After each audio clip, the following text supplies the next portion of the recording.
Guia de estilo e instruções para síntese de fala. Início das instruções. Você é um narrador, palestrante, com voz potente, forte e autoritária. O tom deve ser firme e inabalável. Este é o início da mensagem. Comece com energia total e um tom de comando, capturando a atenção imediatamente. Guia de estilo e instruções para síntese de fala. Início das instruções. Você é um narrador, palestrante, com voz potente, forte e autoritária. O tom deve ser firme e inabalável. Contexto de continuidade. A frase anterior era Teaching the way you sharpen scissors, out of habit. Você está no meio de uma frase-pensamento. Mantenha o ritmo e a força vocal, sem quebrar a conexão. Haja como se estivesse transmitindo uma verdade fundamental. Fim das instruções. He had been at a conference dinner the night before.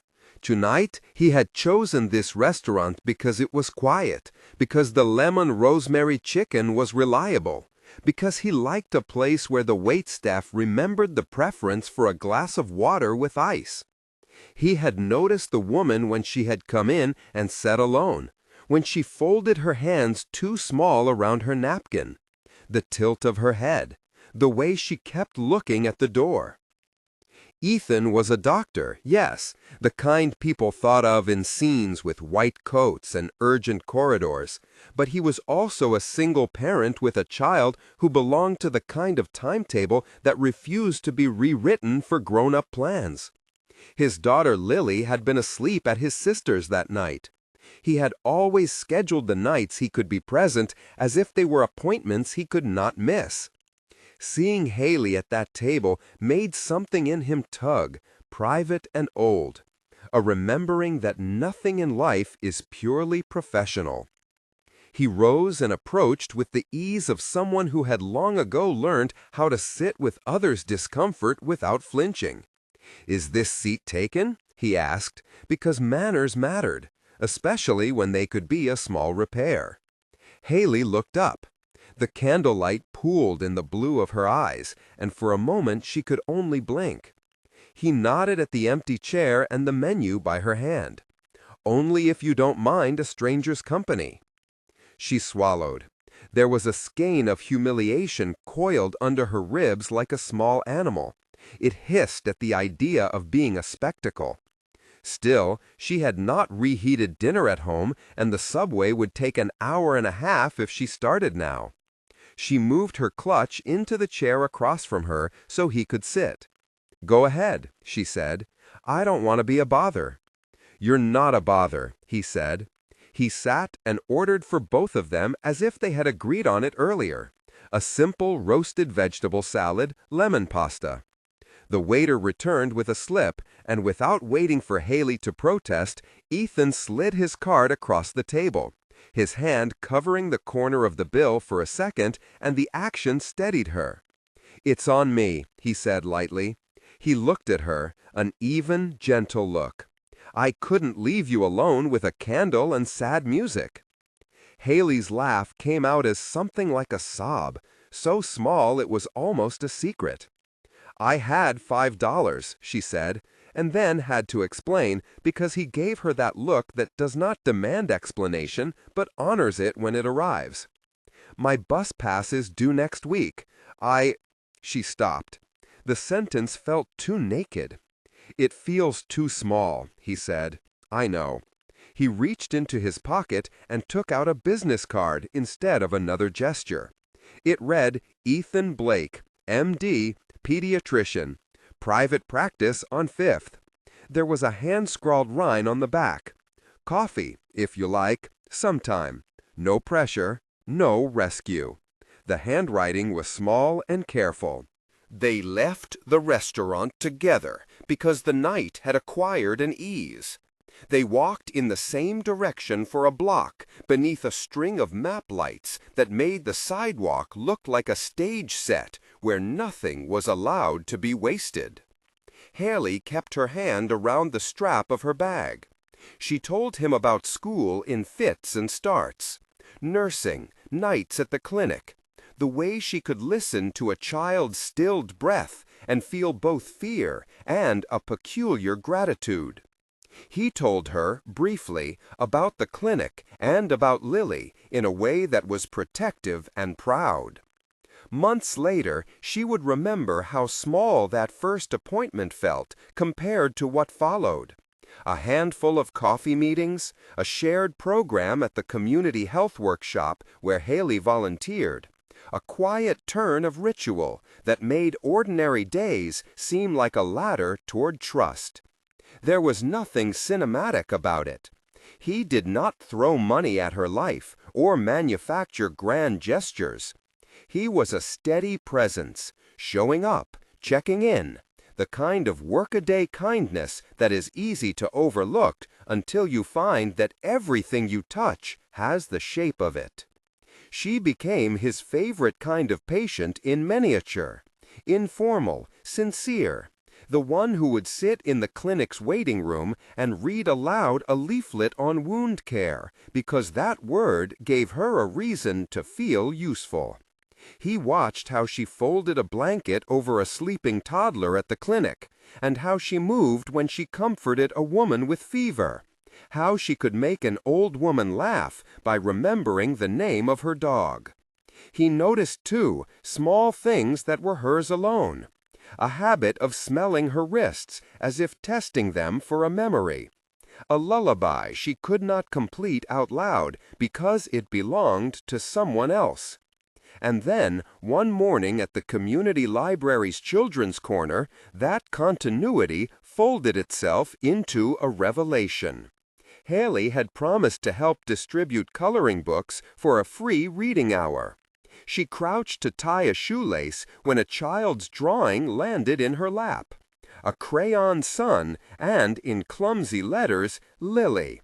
She blinked before she realized the child who had handed her the drawing was Lily, 3 years old, smoke curls and a permanent smudge on one cheek, holding the small hand of the man she had come to call by name. Haley had not known Ethan had a child. He had not made a pressing announcement. The fact was, in truth, a cautious thing he had kept to himself, because grief dries words up. Now Lily looked up at him with a serious, exacting look, then offered him a chipped plastic cup of juice as if that were the most reasonable thing in the world. He knelt down, and his face, usually composed and measured, softened into a shape of absolute belonging. He introduced Lily to Haley with the sort of casual pride that made her feel like she was being given a gift rather than being assessed. "Haley, this is Lily," he said. "Lily, say hi." Lily's hand was warm and curious. She told him, in solemn toddler voice, that her mommy sang a song. The word clotted in Haley's throat like a stone. Ethan did not look away. For a heartbeat, his face held everything. The neat, rationed lines of a man who had learned to store grief like a currency. A quiet ache beneath the jaw. He said nothing about what had been lost. Instead, he told Lily a silly story about dragons and socks, and the three of them all burst into a kind of laughter that shook off its seriousness like dust. It was then that Haley heard the lullaby. It was not an intentional performance. She had been bandaging a paper cut on Lily's finger, her fingers working the way hands do when they are trying to keep emotion small. And Lily began to hum that soft, round tune that her mother had sung. She hummed the first line, alone, pure, and Ethan closed his eyes a fraction of an inch, the world shrinking to the sound. The scent of lavender soap that Lily had on her wrists, an ordinary domestic smell, rolled across Haley's nose, and with it came an image not of violence, but of absence. A small bed that had been made, a folded sweater in a drawer, a voice that used to thread through the house like a domestic weather system. Haley's chest went clumsy. She thought of how hollow grief must be, how it could empty out a person's every day and make the rest of the world feel loud. She thought of the way the lullaby sat in Lily like a lodestar, and how it could be balm and an ache. Ethan's hand came down over hers without fuss, a natural place to rest, and Haley felt something like permission, not rescue, permission. The weeks collected into a slow, companionable sequence. Coffee turned into soup at Ethan's house when Lily went to bed, and Haley would stay to help with a late shift of paperwork or to talk softly about the hardest parts of clinical training. Her presence came with practical things. She could change a fussy diaper with calm. She knew which disinfectant worked for certain rashes. She could make a lemon compress that eased Lily's fever like magic. Ethan watched her do these small domestic miracles with the private wonder a man reserves for someone who knows what is needed and do it without being asked. There were evenings where they sat around the table that became theirs by habit.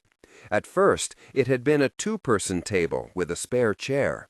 Then, as time passed, another chair arrived for the small hands that needed to be included.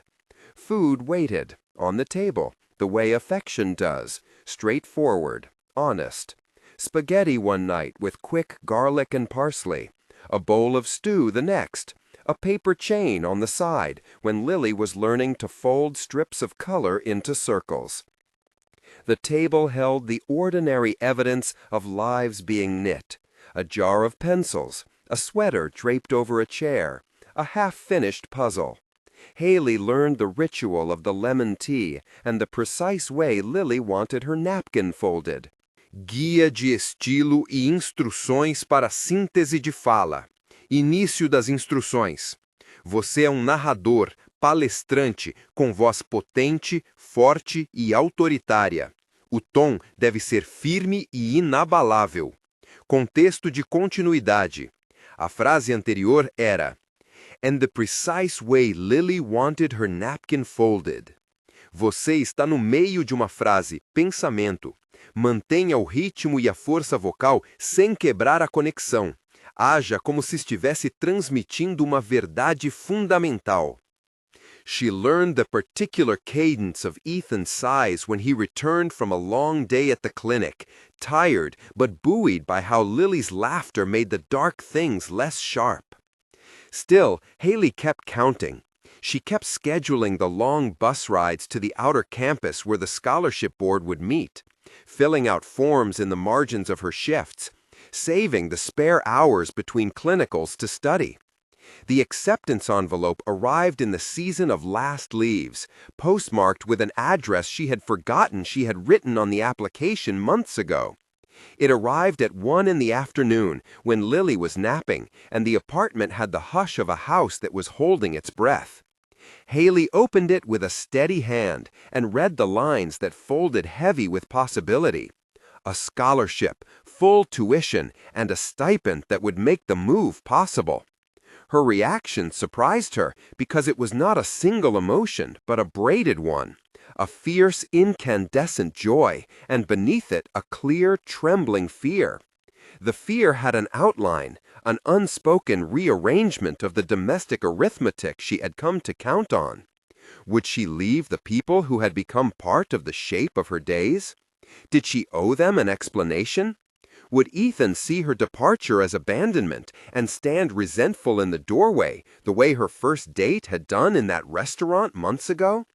The scholarship was everything she had worked for, the very answer to the equation that had once left her with $5 in her pocket and nothing else. But answers are seldom neat. She did not tell Ethan that day. The news felt too enormous to place between dishes. Instead, she let the days continue as if nothing had shifted, until the moment when it could not be delayed. at a weekend market beneath a sky that had forgotten how to commit to either rain or sun. They were walking with Lily between the stalls, the air scented with roasted nuts and the sharp tang of citrus. Haley felt the scholarship letter like another person at her shoulder, and when she finally spoke, it came out as if she had been rehearsing a conversation only in the silence of herself. "I got accepted," she said. The words were delicate, and the market noise swallowed them like birds. Ethan's hand tightened on Lily's and then relaxed. He blinked as if clearing his sight, and then smiled, a slow, genuine thing that made the center of him look less fragile. He stopped and then pushed onward. "That's brilliant, Haley. Really, you deserve it. You worked for it." She wanted to measure any caveat he might have. It came as an embarrassed intake of breath, an almost inaudible, "What does that mean for—" He looked at her, and Lily, and back at her again. "For us, for the three of us." Haley steadied herself on a stall post, the rough wood pressing through her palm.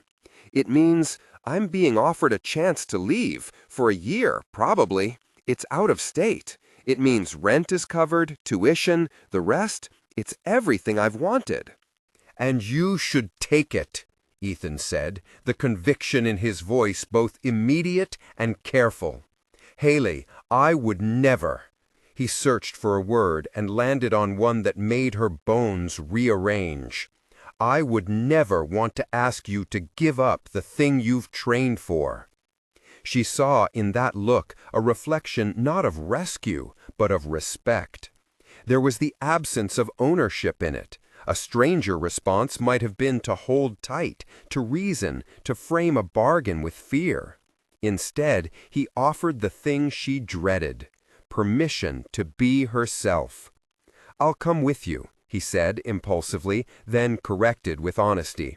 "No, I mean I can't. I can't leave my practice. Lily needs continuity here. But I'll support you. I'll help make a plan. We'll figure out schedules for visits. She pictured calendars filled with children's motifs and airplane boarding passes. She thought of leaving Lily's pocket of smell and the lullaby that hung in the doorway like a domestic weather system.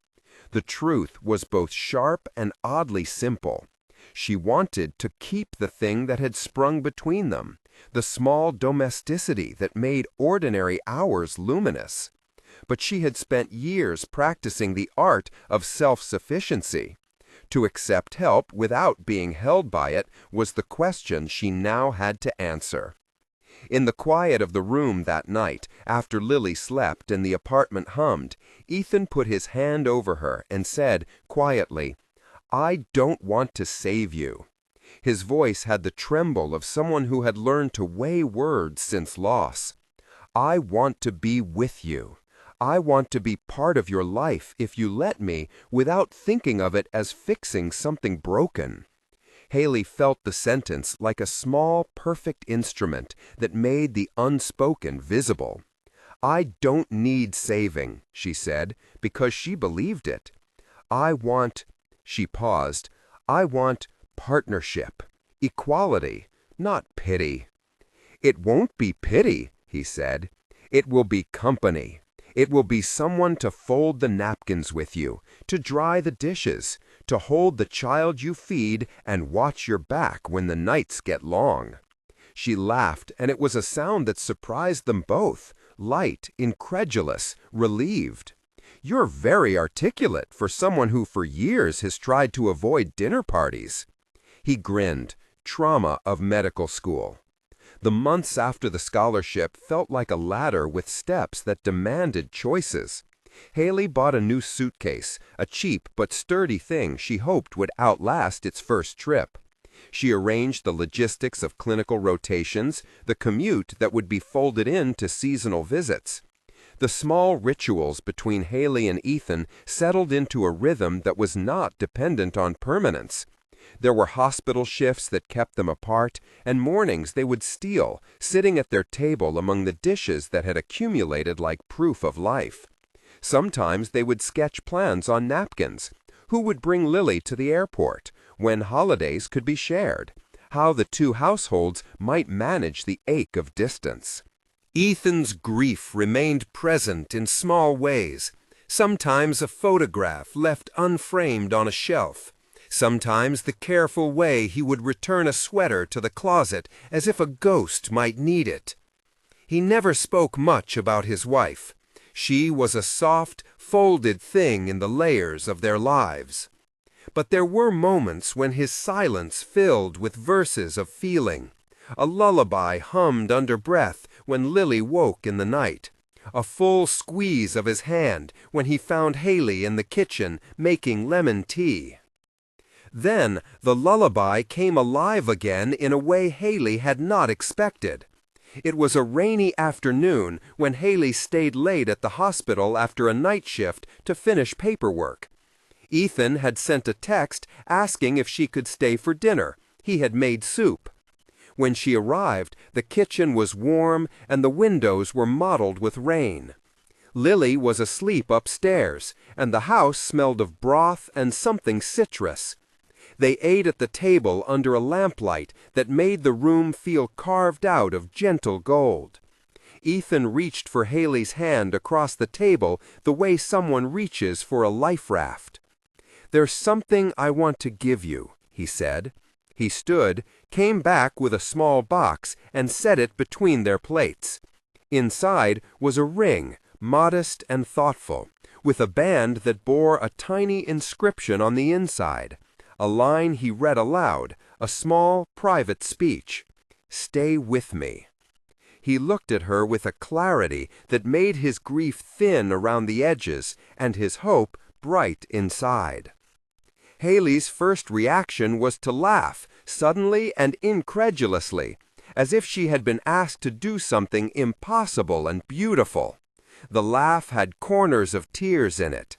Her mind leapt to the scholarship, to the suitcase, to the way life teased apart the people she loved and the chances she had longed for. She felt the ring as a heavy, warm thing in her hands.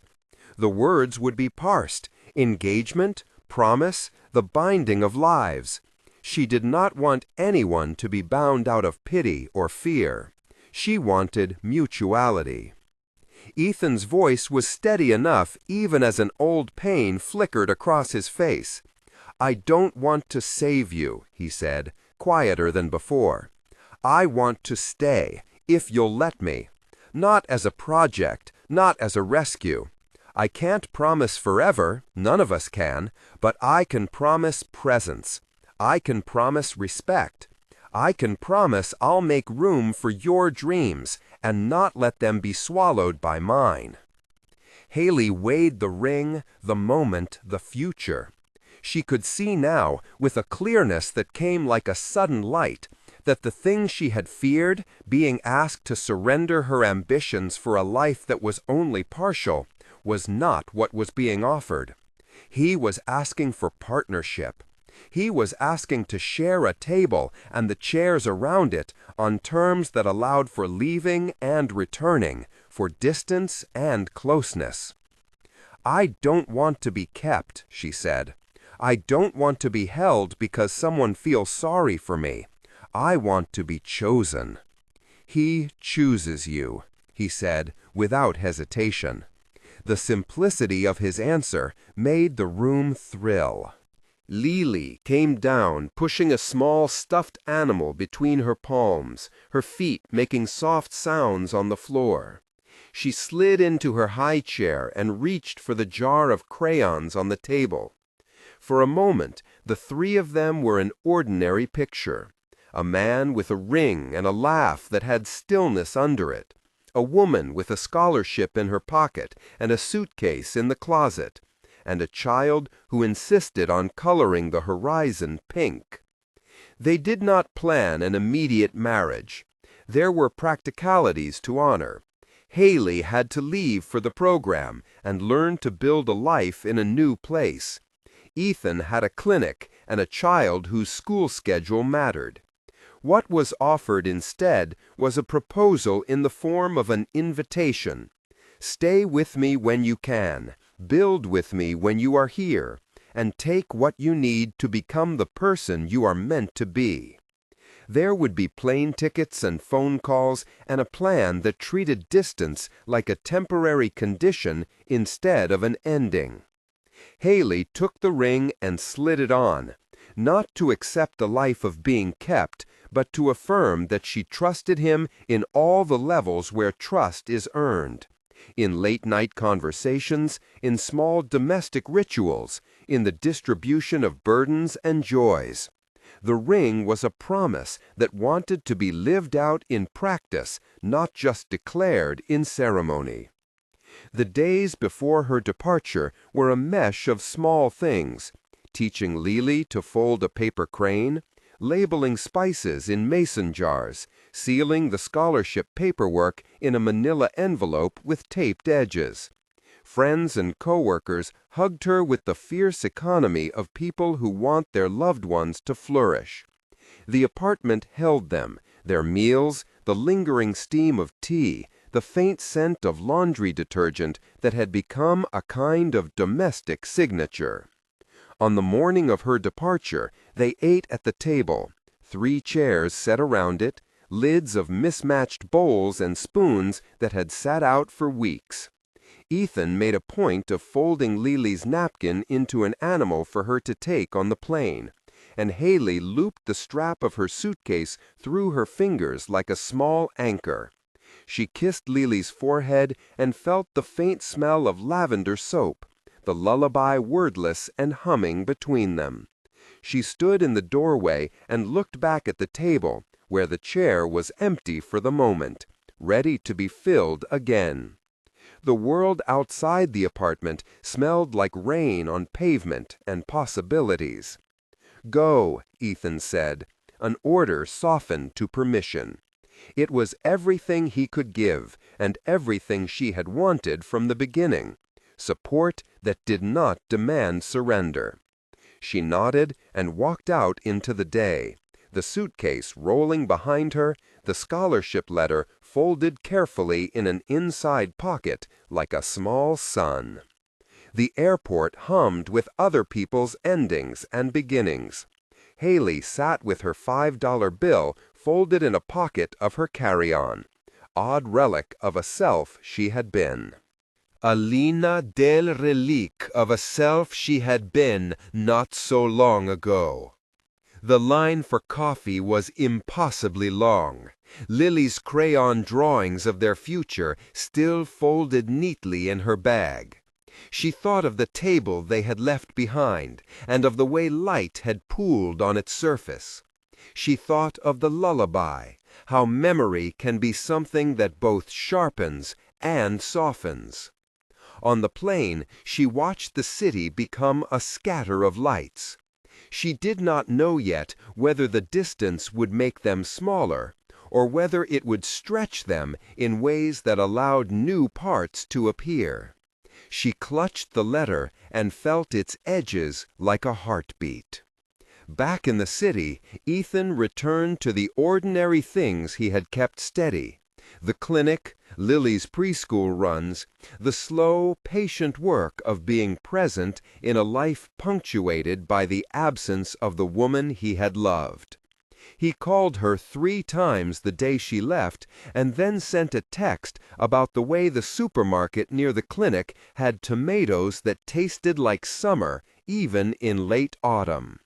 They learned to build a life across time zones and ticket stubs, to stitch their days with phone calls scheduled like appointments, to visit on weekends when the flights were cheap and the child's laughter could be measured in hours rather than days. What neither of them expected was how the smallness of daily presence would continue to matter more than grand gestures. Haley sent texts in the early hours, short updates about lectures, quick photos of dissection diagrams she'd colored in a friendlier palette to make them less clinical. Ethan sent back pictures of Lily's drawings, of a scraped knee soothed, of a toy mended with a line of purple thread.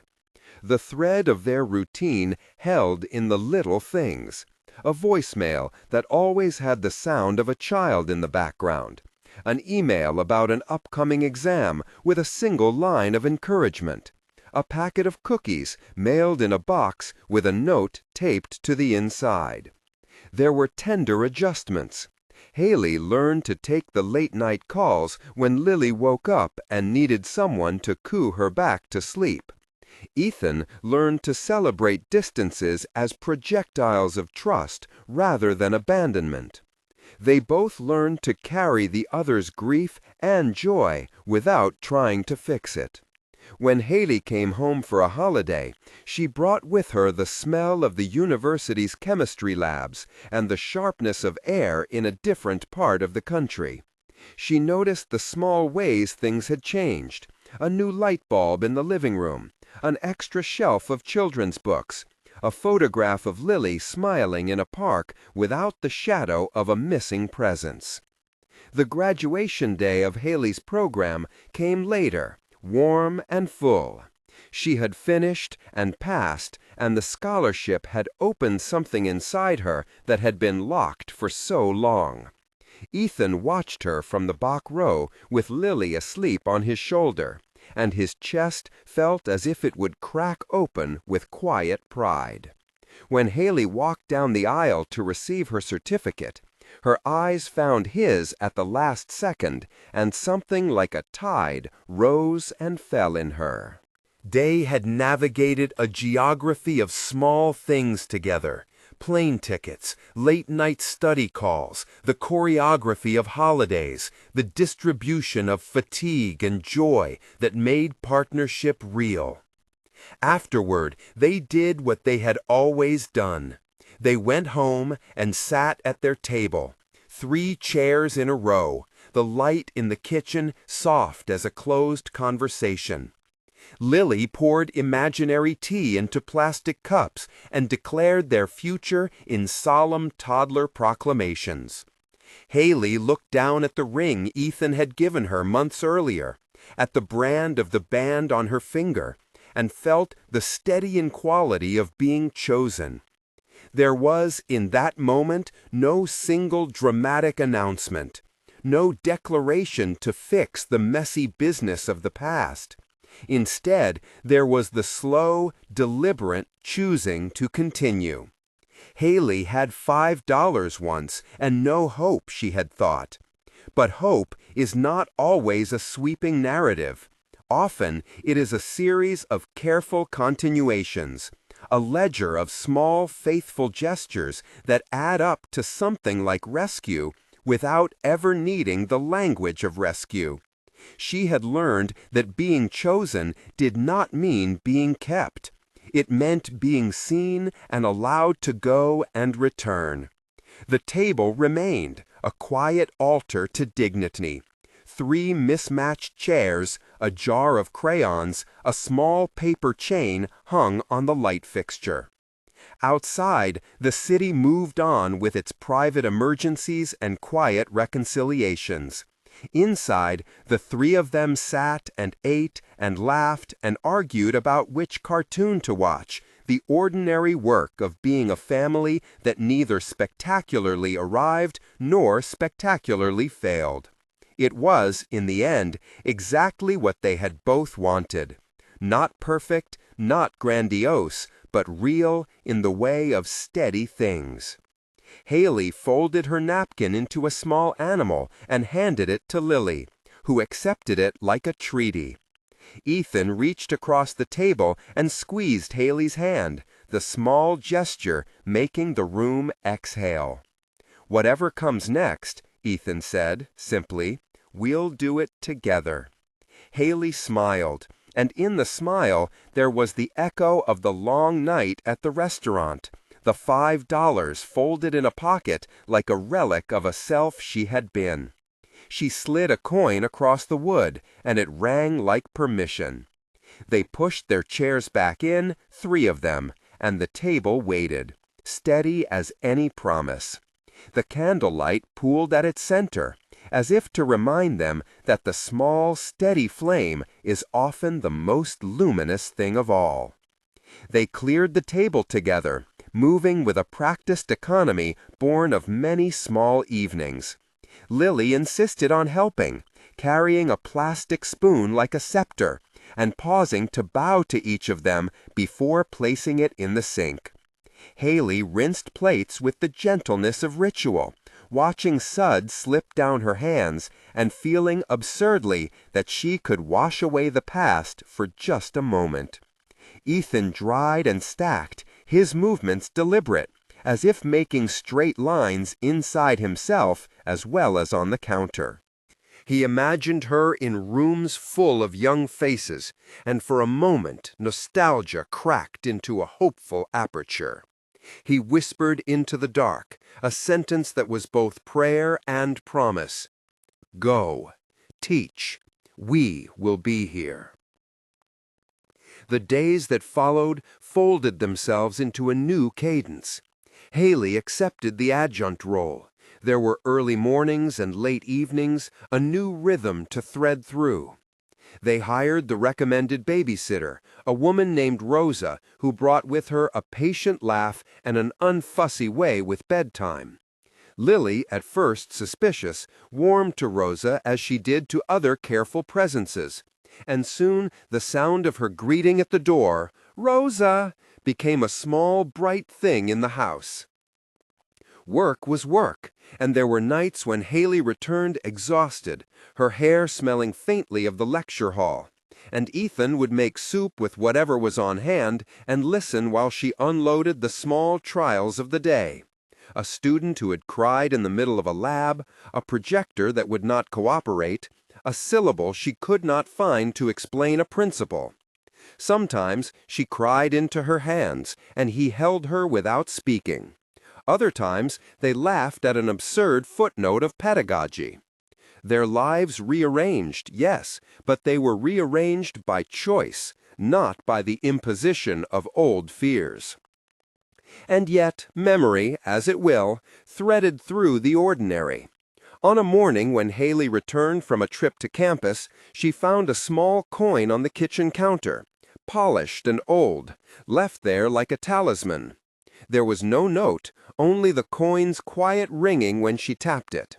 She smiled, then thought of the coin she had once folded into her pocket on that very night years ago, and how far that small thing had carried her.